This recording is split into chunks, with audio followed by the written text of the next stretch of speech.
Gauthier, tu vas pas faire ça, tu vas pas nous parler du 20-80. Gauthier, arrête, on entend parler tout le temps, si, et pas que. Je vais également te parler de cheat code sur comment est-ce que l'IA a des bons outputs, comment elle est meilleure que toi dans ton domaine d'expertise. Et je vais même aller plus loin, même si tu as 10 ans d'expertise, tu es l'un des meilleurs, mais pas le meilleur, sur ton domaine d'expertise, comment tu peux faire en sorte que ton IA, ton cloud code, soit bien meilleur que toi?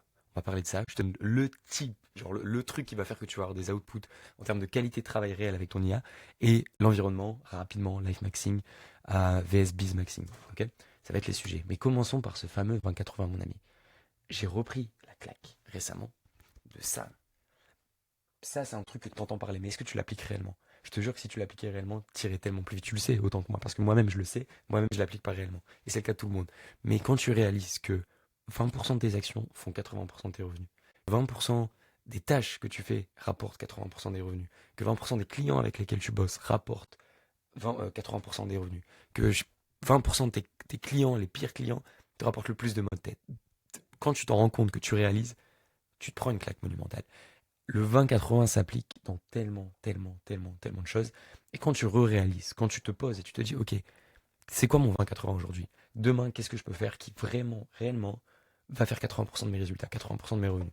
Pose-toi la question, supprime tout le reste. Parce que c'est ça, en fait, le problème du 20-80. Est-ce que les gens n'appliquent pas réellement? Moi y compris. Et ça, c'est un truc que je vais appliquer beaucoup plus. Être intransigeant. Je serai intransigeant, mes amis. C'est que ce qui n'est pas inclus dans le 20-80, c'est que tu vas devoir prendre une décision de faire uniquement ou de garder uniquement 20%. Et donc, par définition, prendre la décision de supprimer les 80%. Et le plus dur, c'est pas de garder les 20%. Désolé, je la vois exploser. Je la vois exploser. Les 80%, tu vas devoir supprimer. Et c'est ça qui est difficile. Mais il faut le faire. En gros, le 20-80, ça veut dire concentre-toi sur le 20% qui va t'apporter 80% des résultats.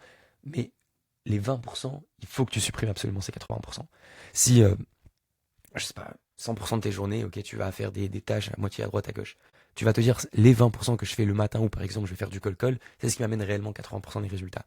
Alors, dans ce cas-là, les 80 autres pourcents où tu aurais fait n'importe quoi, tu aurais joué avec l'autre code, tu dois les supprimer et tu dois faire uniquement du call. Et ça, c'est dur. Et ça, faut l'anticiper. Et c'est pareil dans tes relations, c'est pareil dans le batch de clients que tu as. J'ai vu une vidéo d'un mec ça m'a vraiment mis la puce à l'oreille. Un mec qui s'appelle Pierre Coury aux US que j'aime beaucoup. Il est growth operator, il bosse avec Grayscale, enfin bref, les plus gros. Il dit, ok, j'ai réalisé que 20% de mes clients me rapportaient 80% de mes résultats et les autres 80% en gros qui ne faisaient pas partie de ce premier batch de 20% m'apportaient 90% des maux de tête. Genre vraiment qui m'apportait le plus de maux de tête. Il a dit, ok, bah maintenant faut prendre la décision. Tu vois, tu constates ça, c'est une chose. Mais donc, il va falloir sortir les 80% de ses autres clients. Et donc, c'est dur mentalement de sortir 80% de tes clients, tu vois. Il faut porter ses balls, et c'est chiant, et c'est inconfortable, mais il faut le faire. Tu vois, et ce genre de décisions, elles sont essentielles. Donc, 20-80, lisez le livre, pouffez-le, mais juste appliquez-le en fait. Et la différence, c'est que là, tu comprends, ok, tu regardes cette vidéo, tu dis oui, c'est vrai, il a raison, mais demain, tu vas te réveiller, tu vas continuer de faire le même bullshit. Donc, genre, applique-le ou pas, ok. Cheat code, il y a pourquoi tu peux réellement avoir des meilleurs outputs que dans ton domaine d'expertise, même si tu l'as bûché pendant 10 ans. Je t'explique. Un cheat code, c'est un ami qui m'a partagé ça au restaurant la première fois et je l'avais jamais fait. Mais quand tu commences à l'utiliser, tu te dis what the fuck. Il y a beaucoup cette objection de dire ouais mais l'IA elle te produit que du content slop, ok? Elle te produit la somme des trucs généralistes, donc c'est compliqué. Enfin, donc en gros tu n'auras jamais d'output, vraiment d'outlier. Moi-même j'ai dit ça assez souvent sur la chaîne de dire que ok, quand tu utilises l'IA, tu as un vrai edge uniquement si tu as déjà l'expertise clé. Je te fais un petit roulement de tambour, un tout petit. Prends des chaînes YouTube foulé à ton IA, demande le transcript et envoie. Un exemple de psychopathe, c'est on avait fait un premier shop e-commerce de ma vie avec un pote. On a eu un call avec Anselme, mon ami. Enfin bref, il nous a expliqué les bases. Le premier shop e-commerce, on s'amusait. Je fais pas du e-commerce, je suis pas du tout expert, ok? On s'amusait, chicha, à 2 heures du mat. On a lancé un truc e-commerce. T'as un mec que je regardais depuis longtemps, même, je fais pas d'e-commerce, ok? Qui s'appelle Mark Build Brands. Mark Build Brands. Mec, vidéo absolument insane, je l'ai découvert assez récemment, mais le mec envoie, il envoie de la patate. En termes de value, il envoie énormément de patates. Quand je te dis la valeur que le mec envoie, en fait, t'envoies sa chaîne YouTube à ton IA, tu le fous dans ton second cerveau sur Obsidian, si tu sais pas ce que c'est un second cerveau, t'as du retard mon ami, regarde les anciennes vidéos, prends une putain de chaîne YouTube, tu l'envoies à ton cloud, transcris toutes les vidéos, et ce qu'il dit, c'est ton seul mode de pensée maintenant, raisonne uniquement avec ça. Et en fait, ce genre de mec, où même tu prends ma chaîne, tu peux faire exactement la même chose, hein, mais ce genre de mec sur YouTube, on te partage, enfin, je m'inclus avec mon expérience, etc. Enfin bref, je, je m'inclus. Tu prends la transcription de ma chaîne YouTube, en fait, t'as littéralement toute mon expertise, parce que moi, je retire rien, et ceux qui sont abonnés, vous le savez, si vous l'êtes pas, abonnez-vous, mais genre, t'as toute mon expertise, et tu l'envoies à une IA, tu fais un dossier dans ton second cerveau, j'ai un dossier, moi, qui s'appelle Learning, ok, tu fous dans un dossier Learning, ou peu importe, Learning Gauthier, ok, et tu lui dis, quand tu lui dis de bosser sur ça, tu lui dis bosse uniquement avec l'expérience de ce mec. Et ce mec, il envoie des vidéos sur le media buying, sur en gros ouais, des strats. Tu lui dis bosse uniquement avec ce mec. En fait, tu as vraiment l'expertise de ce mec sur des transcriptions et des transcriptions. Tu peux ajouter, si tu es un petit peu taquin avec la technologie, un petit système RAG où en gros ça va trouver plus facilement sur quelle partie, enfin comment organiser le contenu de chacune des vidéos. Mais putain, la value. Alors tu as ça, enfin c'est un exemple, mais en gros, stock des bases de données par rapport à des tâches que tu veux faire. Si tu veux, mais je te dis business de manière générale, ok? Tu scrapes tous les bouquins d'Hormozy, les deux premiers sont disponibles en PDF gratuitement, tu peux les trouver, c'est pas, j'ai rien dit, mais tu peux les trouver. Scrap, enfin, tu prends tous les bouquins d'Hormozy, tu les fous dans ta seconde brain, tu as tous les bouquins, tu mets un petit système de juste de classement RAG, ok, comment construire l'offre, comment trouver le positionnement, comment faire du marketing, boum boum boum. En fait, à chaque fois que tu fais du marketing, tu te bases uniquement sur Hormozy. Si il y a un mec en philosophie que t'aimes bien, tu scrapes tout le contenu qui est existant sur lui, tu prends ses bouquins, tu prends absolument tout, tu prends sa chaîne YouTube, tu fais ce que tu veux, tu fous tout dans un truc, et quand il y a besoin de prendre une décision, tu te bases et tu te réfères uniquement sur lui. Mes amis, sur la qualité d'output, le cheat code est absolument phénoménal. Et en fait, quand tu te bases sur l'expérience d'un seul mec, pourquoi je te dis d'en prendre qu'un seul et de pas essayer de tout mélanger et d'avoir 10 mecs? Parce qu'en fait, il faut de la cohérence généralement dans le système de pensée d'un mec. Ok, si tu prends ma chaîne YouTube, moi, ce que je vais te présenter en termes de strat et en termes d'utilisation de l'IA ou de media buying, ok, ça marche dans la cohésion globale, dans la stratégie globale.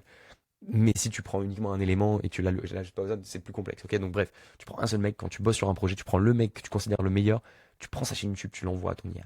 Et je sais que j'ai des potes, enfin c'est peut-être un truc que vous faites déjà, ok, mais putain, faites-le. Si vous le faites pas encore, faites-le. À chaque fois que vous avez une tâche, vous prenez le contenu d'un mec, vous lui envoyez. Et en fait, c'est à ce moment-là que tu arrives à avoir, enfin, l'objection du oui, l'IA fait du contenu slop, qui est un peu généraliste, elle te fera jamais des trucs qui sortent complètement de l'ordinaire. C'est faux. Si tu fais ça, ça devient complètement faux, invalidé, et l'IA te sortira des trucs de la même manière que ce mec, avec les mêmes strats que ce mec. Dans la mesure où t'envoies des bonnes chaînes YouTube avec des mecs qui balancent vraiment la sauce, tu vois. Enfin, qui retiennent pas leur coup. Donc ça, cheat code, vraiment game changer. Je l'ai fait et refait. Il y a une tonne d'exemples où c'est choquant, la qualité des outputs, ok. Et surtout sur du contenu un peu plus technique, dans le sens, il y a une vraie expertise nécessaire, tu vois. Euh, Ok, j'ai pas d'autres exemples, mais voilà, dans le contenu, il y a une vraie expertise assez technique nécessaire. En fait, tu as plusieurs manières de faire la même chose. L'IA, enfin, t'envoies ce type de process à ton Cloud Code, tu lui dis scrape-moi toutes les vidéos, déploie 30 sous-agents qui scrapent toutes les vidéos et qui organisent ça sous forme de RAG dans ma second brain. Let's fucking go, ok? Et second brain, désolé, je vous la fais pour les pleutres qui sont au fond de la classe. Second brain, tu fous Obsidian. Et en gros, tu fous absolument tout le contexte que tu as sur tes projets, ton entreprise, tes préférences, et tu fous tout dans Obsidian, ok? Et du coup, tous tes learnings, tu les fous dans Obsidian. Ça, je vais faire une petite aparté, petite entracte sur mon Telegram, mes amis. Rejoignez le Telegram si vous n'y êtes toujours pas. On est 486. J'adore. Ok, c'est énormément de dopamine pour moi d'avoir 486 personnes. C'est top. Le sujet du jour, hop, Bali vs Dubaï. J'ai mis à jour ma position, clarifier l'explication. Bali égale life maxing, Dubaï biz maxing, France égale tax maxing plus high cortisol quand tu sors le soir dans Paname. Bali égale santé, sport, rencontre, lifestyle, babes, tu peux tout maxer réellement. Pour moi, nécessaire d'une phase de vie pour grandir plus vite, mais beaucoup moins bis. Tu feras moins d'argent à Bali. Dubaï, quasi uniquement pour lock-in bis. Ce que j'entends par là, c'est pas pour résoudre le débat sur les réseaux sociaux, Dubaï, Bali, non, non c'est pas ça. C'est Naval Ravikant disait, j'ai fait un vocal en dessous qui disait exactement ça, mais il te dit en gros les deux décisions les plus importantes de ta vie, les plus importantes de ta vie, c'est devine, essaye de deviner la réfléchis rapidement. Ok, l'environnement, donc je pense que celui-ci il était assez obvious. En tout cas, tu l'as deviné avec le contexte que je viens de te donner. L'environnement. L'environnement slash localisation, slash géographie, slash t'es où sur la map. En fait, t'as spawn sur la map, tu fais un peu d'argent en ligne, tu peux bouger où tu veux. Ok, où est-ce que tu te positionnes maintenant pour avoir le plus d'opportunités? Donc là, le point, il est vraiment surtout autour de ça. C'est super important. Notamment Bali, j'ai vécu à Bali pendant. L'année dernière, j'ai dû passer 6 7 8 mois à Bali, je crois. Peut-être 7 mois. J'ai dû passer 3 mois à Dubaï l'année dernière.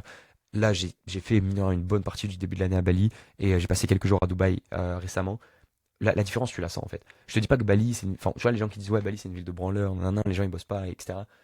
C'est pas forcément vrai. Bali, c'est par exemple un endroit où tu vas faire du life maxing. Tu vas, au niveau de la santé, des rencontres, de l'environnement, des connexions, à qui tu vas échanger, faire du sport, te sentir bien, expérimenter la vie, c'est absolument dingue. Tu vas dans la forêt, tu prends ta motocross, tu te régales, tu regardes des sunsets magnifiques. C'est incroyable, ok? Tu life max. Toi, tu vas me dire, oui, moi je veux faire de l'argent, je m'en fous de tout ça. Non, non, c'est extrêmement important parce que sinon tu te retrouves avec 5 ans de background en bise derrière ton ordinateur, tu sais pas parler à un humain, tu sais pas communiquer. Et je l'ai dit en vocal sur le Telegram, mais quand tu te trouves dans des sphères, dans des endroits où tout le monde a de l'argent, je te jure que c'est pas si important. Quand tu es au resto et que tu as des neuils qui ont beaucoup, beaucoup d'argent, mais ça reste des neuils en face de toi, tu te rends compte que, ok, l'argent, c'est pas, ça fait pas tout, clairement pas tout, tu vois, réellement, dans les relations, partout. Donc en fait, t'as besoin de période de ta vie où, à mon avis, t'as besoin de life maxé, ok? À toi de voir comment t'organises, tu gères ton temps comme tu veux, si t'es dans la vingtaine, tu gères ton temps comme tu veux, mais organise ta vie par saison et positionne-toi géographiquement où t'es le mieux pour accomplir ton objectif. Si tu veux construire la future startup qui fera 1 milliard de valo, peut-être qu'à San Francisco, enfin même très probablement à San Francisco, c'est le meilleur endroit pour faire ça. Si tu veux faire de l'aérospatiale, tu vas à Toulouse, ok? Si tu veux bosser dans la finance, tu vas à Londres. C'est genre te positionner géographiquement, ça a énormément, énormément d'influence sur la qualité d'output. Et ma décision pour ceux, enfin pour les curieux, c'est un exemple pour exprimer ça. Mais typiquement Dubaï, Dubaï, tu ressens énormément cette vibe. Enfin, quand t'es à Dubaï, t'as qu'une envie, c'est de bosser. Beaucoup moins à Bali. Tu vois, Bali, il y a tellement de choses à faire. Mais Dubaï, pour maxer les autres stats, c'est beaucoup plus complexe. Donc Dubaï, tu vois, t'y vas, tu fais ta saison de lock-in, tu cash out et tu te casses, tu vas expérimenter d'autres saisons. Enfin, en tout cas, c'est le ressenti que j'ai, mais Dubaï, c'est le feeling que tu as. T'es beaucoup plus productif en termes de bise à Dubaï qu'à Bali et n'importe où dans le monde. Mais d'un autre côté, tu développes moins de compétences et du coup, tu perds un peu là-dessus. Donc voilà, réfléchis. Ça, c'est mon avis sur Bali, Dubaï, qui pour moi sont des hubs absolument expérimentés. Et si tu commences à faire de l'argent et que tu dis, ok, j'ai envie de voyager, je dirais qu'il faut Life Max avant d'essayer de Money Max. Je dirais un minimum, tu vois. Si vraiment t'es un œil et que t'es terrible, va à Bali, Life Max, expérimente la vie, deviens un homme. Ensuite, tu pourras aller à Dubaï et Money Max. En tout cas, c'est mon postulat. Il y en a, enfin, à vous de voir, mais je veux dire un minimum, tu vois. Un minimum, ça devient important. La deuxième décision, je vous la donne pour ceux qui ont attendu. Je commence à être bon en hook, en rétention. J'espère en tout cas. Si t'es encore là, abonne-toi, mets un petit like, ça serait cool. La femme que tu vas marier. Je suis marié, j'ai 4 enfants depuis. Non, je rigole, je rigole. J'ai aucun conseil à vous donner là-dessus. Enfin, ok, c'est juste pour le donner. Il y en a peut-être même un troisième que j'ai pas ici. Je suis vraiment désolé. Je vous le donnerai quand je le retrouverai. Voilà. Abonnez-vous. Vidéo très très rapide. Je suis désolé, je suis rentré en France. Je vais envoyer des vidéos. Rejoignez le Telegram, c'est cool. Il y a pas mal de valeurs. Et on envoie. Ceux qui ne me connaissent pas, bonjour. Je m'appelle Gauthier. Bienvenue sur la chaîne YouTube. Bienvenue. Fin de vidéo, fin de vidéo. À plus tard, abonnez-vous.